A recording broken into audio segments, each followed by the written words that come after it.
Hello, everyone. Welcome. We are excited to welcome you to this panel discussion today.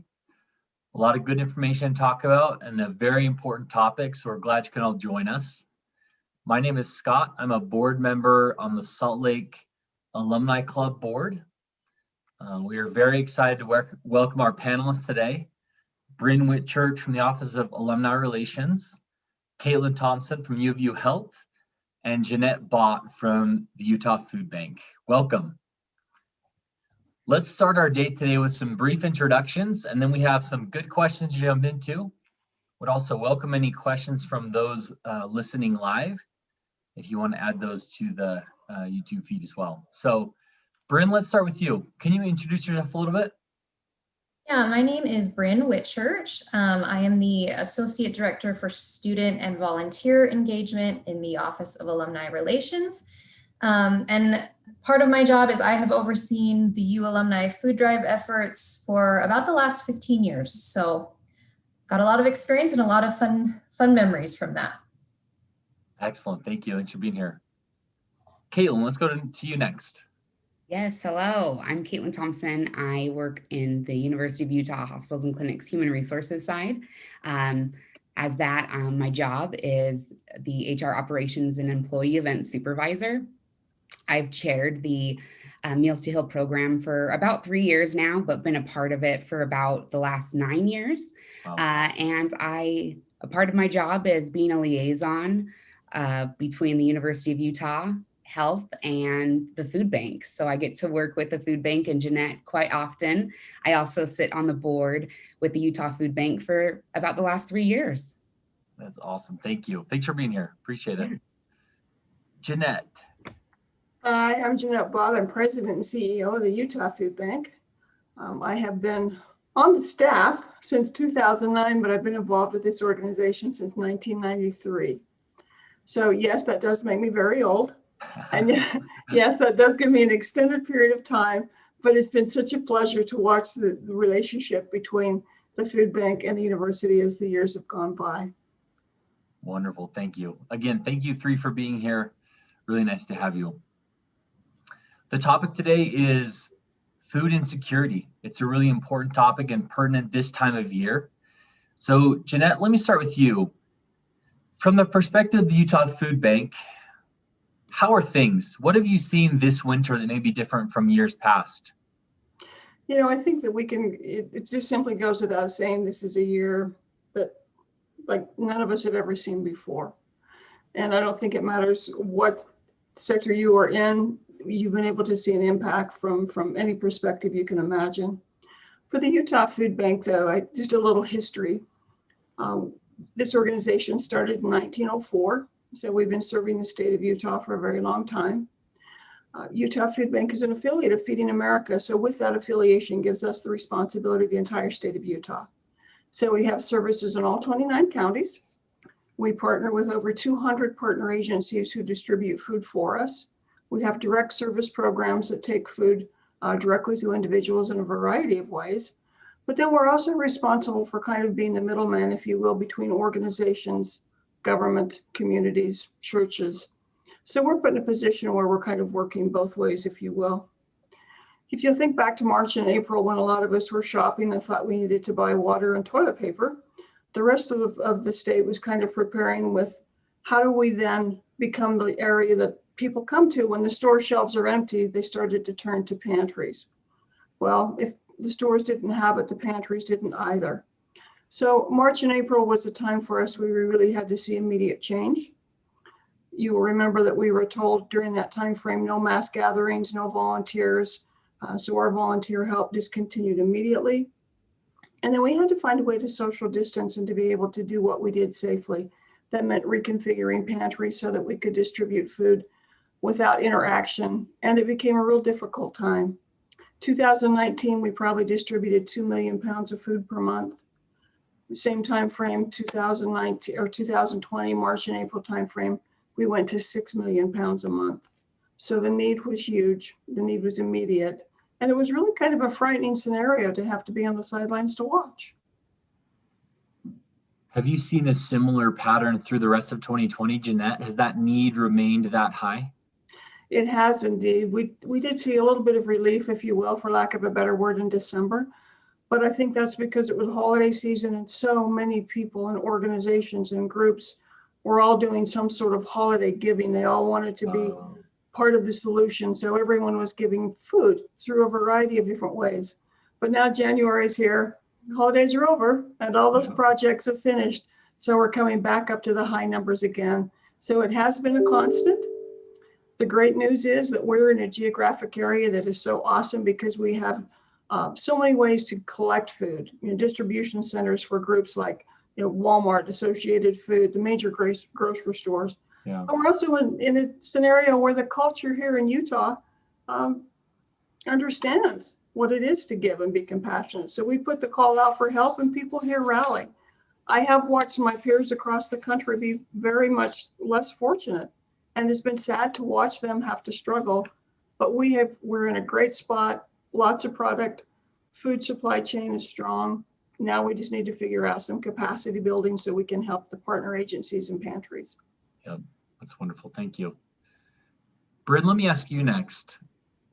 Give us a history of the connection between the University of Utah and the food drive as it was historically and how that's evolved. Yeah, so the relationship between U alumni and the food bank started back in 1996. So it's been a really long standing relationship and we've loved working with the food bank. They're amazing to work with. When it started, and for many, many years, we did a rivalry week food drive. So it was that month of November. Every year we would play BYU in football. So the food drive was a competition between University of Utah and BYU, playing off of that rivalry aspect. And we would compete in 3 different categories: money raised, food raised, and then the football game would kind of act as that third portion of the food drive. So sometimes it was the tiebreaker.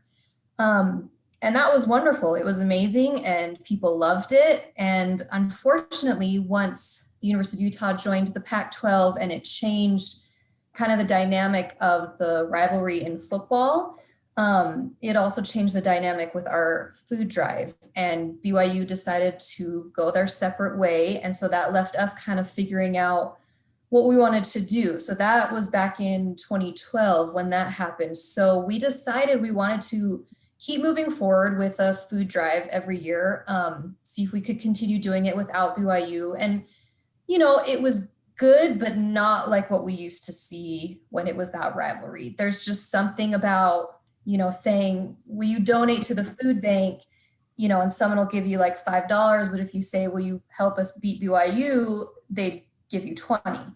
So it was difficult to kind of lose that excitement with the rivalry. And so for the last few years, we've continued on with the food drive. And like I said, we just have not seen the excitement from the community that we used to see. So last year, we really decided we wanted to try and change things up and make this more of a year-long effort to help the food bank and to really focus on this issue of food insecurity. So we were figuring out how to do that. And while we were coming up with a bunch of ideas, we found out that U Health actually already has this amazing program in place called Meals to Heal. So we got in touch with Caitlin and we were able to partner up, and that's kind of where we're at this year. This is our first year of really partnering together. But we think it's great because it offers people a bunch of different ways to get involved. And again, it's more of a year-long initiative versus just that 1 month a year food drive. Excellent. And perfect segue. Caitlin, tell us about Meals to Heal. Yeah, definitely. So it was, first and foremost, it was so amazing to hear from the Alumni Association that they wanted to partner. We've been wanting to get in touch with campus, so it was just a great partnership. We were so excited. But with the Meals to Heal, this is actually our first year going for a full long year. We usually only do a holiday food drive. But last year around this time, it was actually about a year ago, last year, Gordon Crabtree, our CEO of Hospitals and Clinics, actually gave us an awesome goal of 1 million meals. Jeanette was there. She got to see my face as it was a really it's a lengthy goal, right? But it was also, kind of rallied the troops, and it was like, let's do this thing. So then we impacted it and set it in stone for a whole year. It is going to be on our fiscal year basis. So it is going until June 30th, 2021. That's when we're going to meet our 1 million meal goal.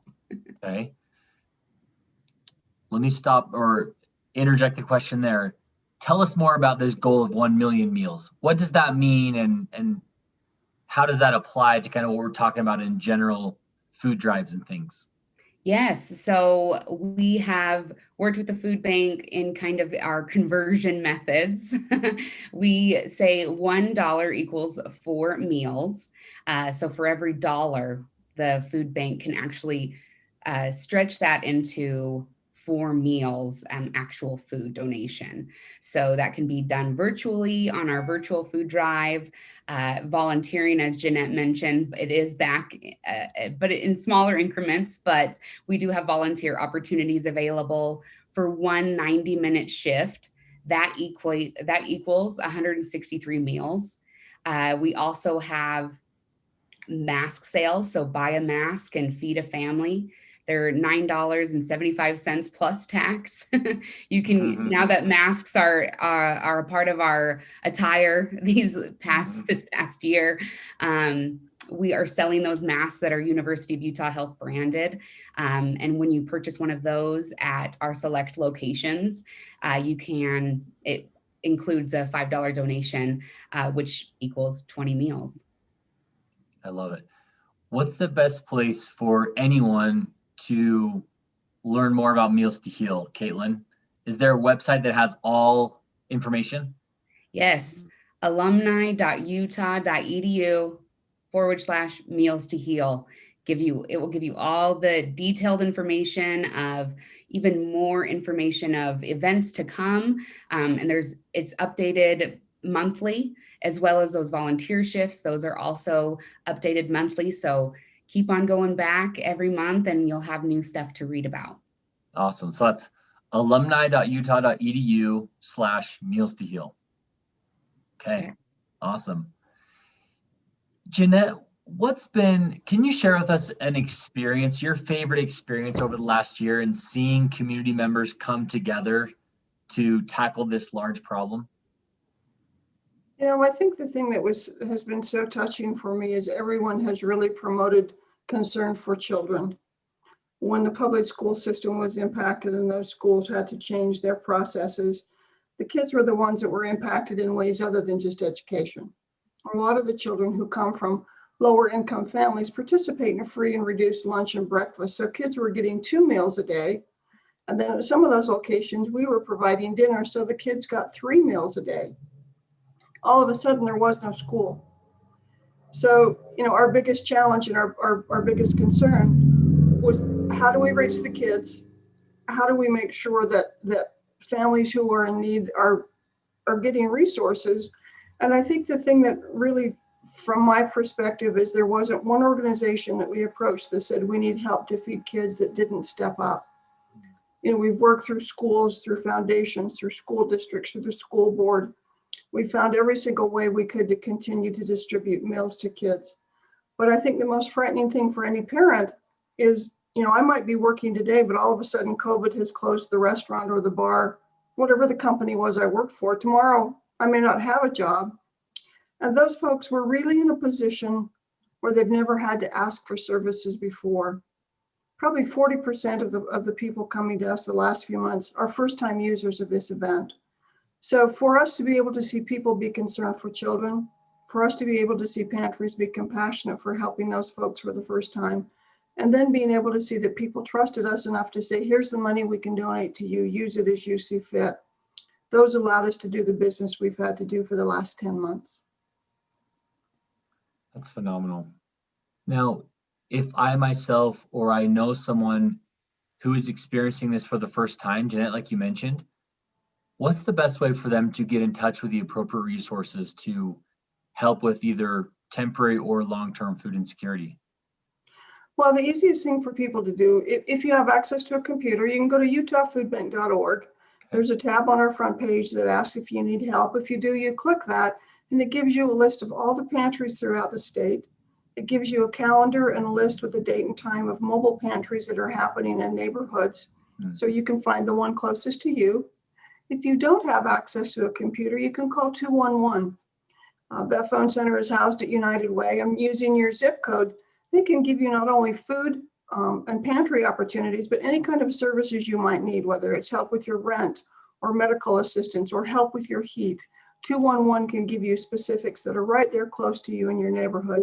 So 211 is just a valuable, incredible tool in our communities. But you and I are important tools as well. I can't look at a person and tell if they're hungry, but if you know people and see people and interact with people, you can tell if there's a problem, if something's not right, if they're not quite acting as they should. You and I need to be responsible to say to them, it's okay to ask for help. Help is available, and let me help you find a way. Taking that first step is the biggest mistake. Something as easy as calling 211 is a perfect way for people to get started. Wow, thank you. Really good reminder. Bryn, let me ask you next. What are some initiatives that you've tackled on campus on this topic, and specifically the Feed You Pantry, the Student Athlete Support Project? Talk to us about a couple of those things. Yeah, so something that I've loved to see over the last years of working with the food bank and on these food drives and these initiatives, our students just soak it up.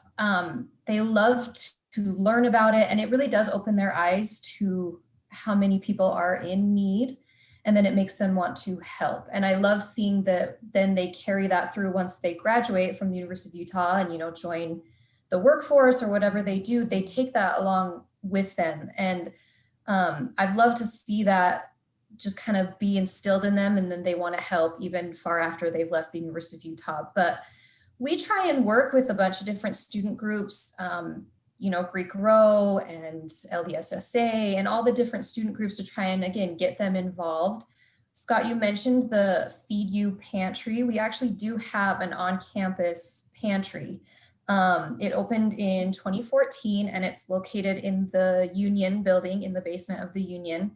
And this pantry, it is available for University of Utah students, faculty, and staff. So I think this kind of opened my eyes. I'd never really thought about the fact that University of Utah students sometimes are struggling with getting food and getting enough food, and getting nutritious food and things like that. I think you kind of just have this idea in your head that, oh, they're in college, that must mean that they have access to everything. And in reality, there's a lot that don't. So the pantry is wonderful because it serves those students, and like I said, also faculty and staff in case they need it. It's a student-run organization, and then it's staffed by volunteers. And the pantry does receive a monthly donation from the Utah Food Bank. So that is one of the ways that they keep food on their shelves, but then they also take donations, and a lot of campus organizations will do their own food drives and then donate it all to the Feed You Pantry. You can also donate money directly to the pantry, and they will use those funds to then go out and buy the things that they need. So I did ask them for some stats as far as this last fall semester, which, we know that people are struggling, and students and faculty and staff as well. It looks like they were able to distribute just over 10,000 pounds of food just in this last fall semester. So they're doing great things. And with the help of the food bank and everyone else who donates to them, they're able to actually get that food out to students who need it and community members who need it. If someone is close to or on campus, Bryn, what's the best way for them to reach out to the Feed You Pantry if they want to help and support in that location specifically? Yes, so the Feed You Pantry information is included on our Meals to Heal website. So if you go to that alumni.utah.edu/meals to heal, their info is on there. And like I said, they are located in the basement of the Union building. I think most everybody familiar with the University of Utah knows where the Union is. Mm-hmm. I think one of those iconic buildings. Right.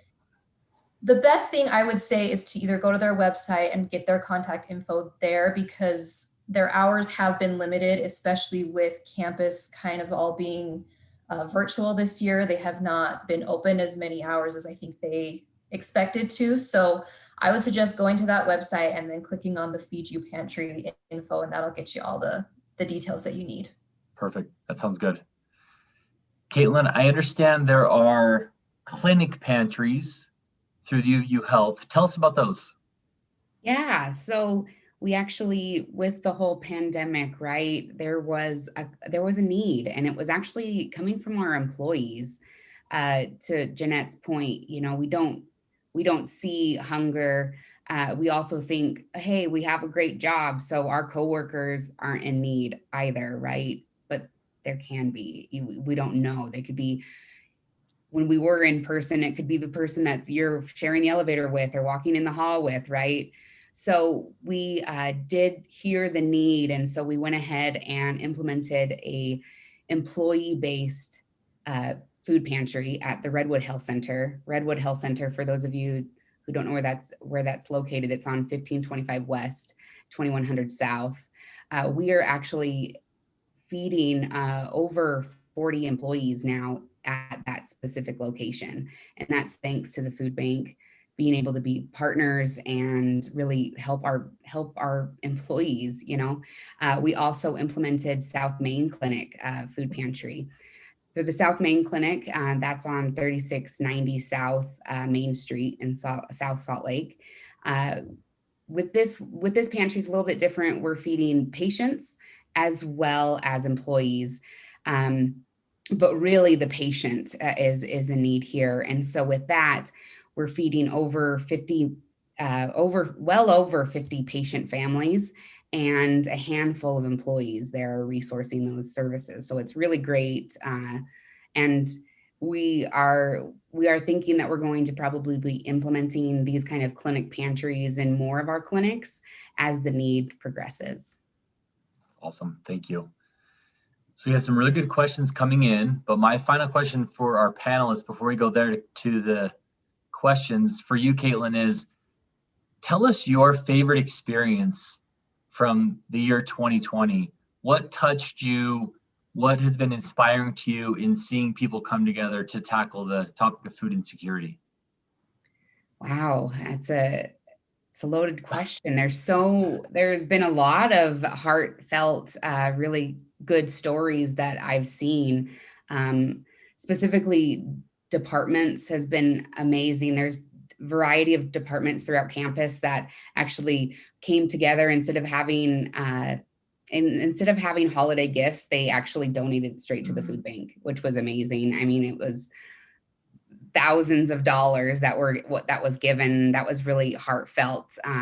Without even being asked, they just kind of rallied together and said, we're going to do this, which was amazing. Also, the amount of people that want to volunteer at the food bank is also great. I really love that, especially for a lot of us that are working, remotely, telecommuting to work. We don't get to see our teams. And so one way is you can volunteer at the food bank, do something really great for our community, but also say, hey, how's it going? And, elbow bump. That's great. That's great. Thank you. I love it. Okay, Jeanette, I have a couple of questions that have come in that I'd like to ask you specifically to answer, please. Okay. Question number one, what is the most needed item or items at the food bank? So the one thing we ask people to remember as they donate food is if your family enjoys it, another family will as well. Okay. So when you are shopping and you're buying something special for your family, duplicate that purchase. Most of the grocery stores have bins at the front doors of the grocery stores where you can donate that food. We always ask people to remember, some simple things, non-perishable foods. Okay. We want things that are high in protein. Canned meats are really, really important. And ironically, I have never seen so many requests for Spam. I'm amazed at how many people, and I kind of have to smile. So what you and I probably may not purchase is really a hot item. We're asking people to watch things with, low sodium content, low sugar content. Let's try to make it as nutritious as possible. The other thing we look for are, bags of dried beans, rice, things that families can use as a core item in their meal planning. But we really just want people to remember that it has to be non-perishable, has to be sometimes in a situation where kids can open those pop-top cans on raviolis or things that kids can fix themselves without having to use, a can opener or have help. But we always want people to remember that whatever families like at your house, families will like elsewhere as well. Excellent. Some really important things I hadn't thought about. Very, very, very insightful. Okay, next question. I know I've heard this concept that the food bank has more buying power and can stretch a dollar further than I could myself.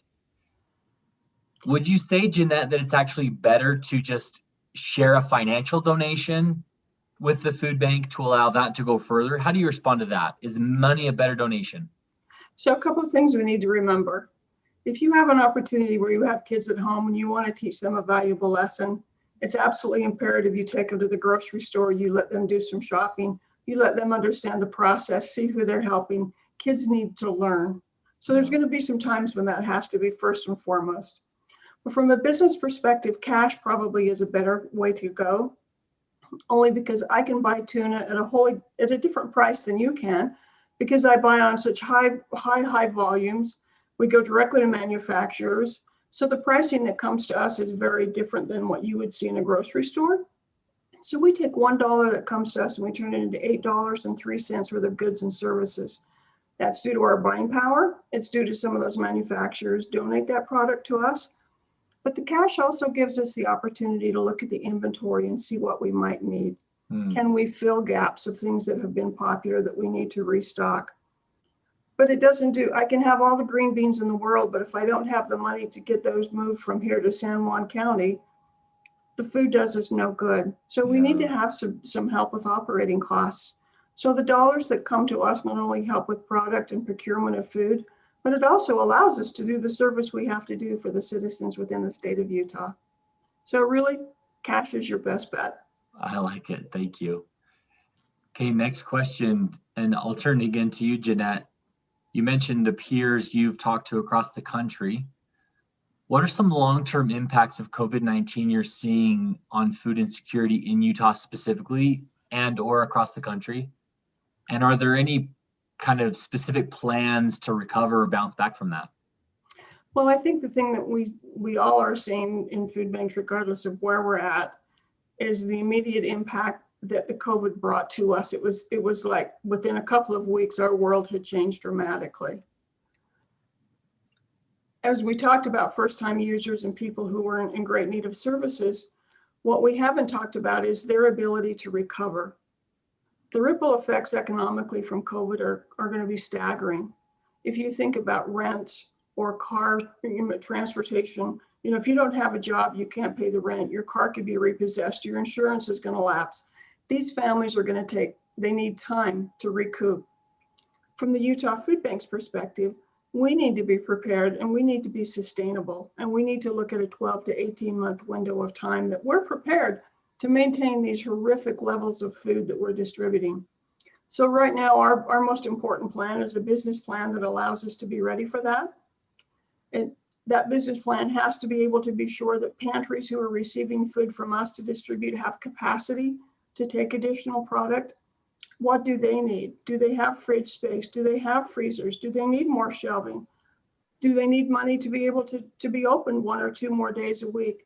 So it's not always just about the product that comes to us, but it's an overview from a business perspective. For right now, that's what we're concerned about is, can we be sustainable for a 12 to 18 month plan? Right now, that plan is in place and we're saying, yes, we are. That's awesome. That's awesome. Thank you. Bryn, in your many years of being involved with the food drive, is there any experience or one certain year that stands out or any memories you have of that? I'll go back to when it was the rivalry food drive. And for whatever reason, it used to be that as the University of Utah, we would always win in money donated. And then BYU would always seem to win in food collected. So then it came down to the football game. And there was one year where our students on our student alumni board, they just said, we've had it. Like, we've had enough. We're sick of being beat in food. And they just all came together and put this plan together, and they got out in the community and they just worked and worked and worked. And then suddenly we won. We won in money, we won in food, and then of course the football game as well. And so then it kind of stayed that way for the last few years of the food drive, that our students just took this project on. And like I alluded to before, like they learned how to run a food drive. They learned the importance of it. And they learned a little bit more about how the food bank runs and how they distribute their food and things like that. And I've seen a lot of those students then take that into their professional and personal lives. And a lot of them have still then stayed involved in the food drive efforts that we continue to do. So that was always just really fun to see. And I'm excited to see now that we've sort of made it more of a broad year-long experience, what more we can now do. I think it opens the door for us to be able to, like sell masks. Who would have thought we would have been selling masks to donate to the food bank? I mean, that was never even a thought in our head. So I'm excited to see what things we can come up with in the next years of what we can really do that will be fun and exciting for, you alums and students and community members, but that is also going to benefit the food bank. Awesome. Thank you. Well, thank you all so much. To conclude, I have one question I'd like each of you to respond to. So I'll share the question with you, and then we'll go kind of one by one to wrap up and kind of share concluding comments. What's one thing you would like alumni of the University of Utah to know about this work on campus and in the community? So what's one thing you'd like alumni to know about this work going on? Okay, think about that for a second. I'll remind those joining us and watching this, alumni.utah.edu/meals to heal is the website to always have current information of how to get involved, how to donate, volunteer, and what's going on. So be sure to keep that website in mind. Okay, Caitlin, I'm gonna put you on the spot first. What's one thing you would like to share with alumni about this work on campus and in the community? Yeah, one thing I think that it's important for all of us to remember is that our community still needs us, that there are Utahns that need us, whether you live outside of the state or not. At one point you were a Utahn and we still need your help. COVID isn't over. And so we're in need. I think the easiest way to donate is doing virtually, going on alumni, going to the virtual food drive link, and $5 goes a long way, as we know. So it's 20 meals right there. I mean, $5, let's not have our Starbucks for one day and just go ahead and donate, just $5, 20 meals right there. I love it. Now remind me, how close are we to the 1 million meals goal? We're close. We're at 700,000 meals. Oh, that's amazing. That's awesome. We're close. Let's get there. That's awesome. Okay, Bryn, let's go to you next. What would you like to say to alumni? I would, echo what Caitlin said, but also remind you that by giving back to a lot of these programs that we're doing, you are helping University of Utah community members as well. Like we talked about, students and faculty and staff are included in this group of people who need our help. So I would encourage you to continue to look at the website, the Meals to Heal website, and keep looking at it throughout the year, because we are going to be adding things, and helping in what we're doing is also going to help the University of Utah community. So it's a great kind of roundabout. We all are in this together. And even if you don't live here anymore, if you still want to support the University of Utah and support Utah, this is a great way to do it. Absolutely. Thank you. And Jeanette, what's something you would like to share with alumni? I think the two most important tools that we have, any of us, when it comes to food insecurity or hunger issues, is education and awareness. So I would ask you that regardless of the type of opportunity you take to be involved in this, whether it's through students, whether it's through school, whether it's through the hospitals, the health community, you need to be able to be a spokesperson for other groups, for other situations, for other people. So I would invite you to think about hunger, to think about food insecurity. Talk about it when you're in situations with people, and use this opportunity to look back at the history, to look back at the fun, to look back at the camaraderie, to look back at the collaboration, and see how that kind of teamwork, group effort, and really camaraderie can help with a major social issue. But then talk about it. Educate your kids, educate your friends and family, be a spokesperson for those who might be less fortunate than you, and recognize there's nothing more difficult than putting a child to bed at night hungry, and know you have nothing tomorrow as well. We can help make a difference regardless of whether we participate with food, time, or money. Well said. Thank you so much. Well, Bryn, Caitlin, Jeanette, thank you so much for joining us today. To all those listening live, thank you. And a reminder, alumni.utah.edu/meals to heal is the website to watch. We've heard the word community a lot today. We're all in this together. We're here to help each other. Let's do that. Thanks again for joining us, and have a nice day.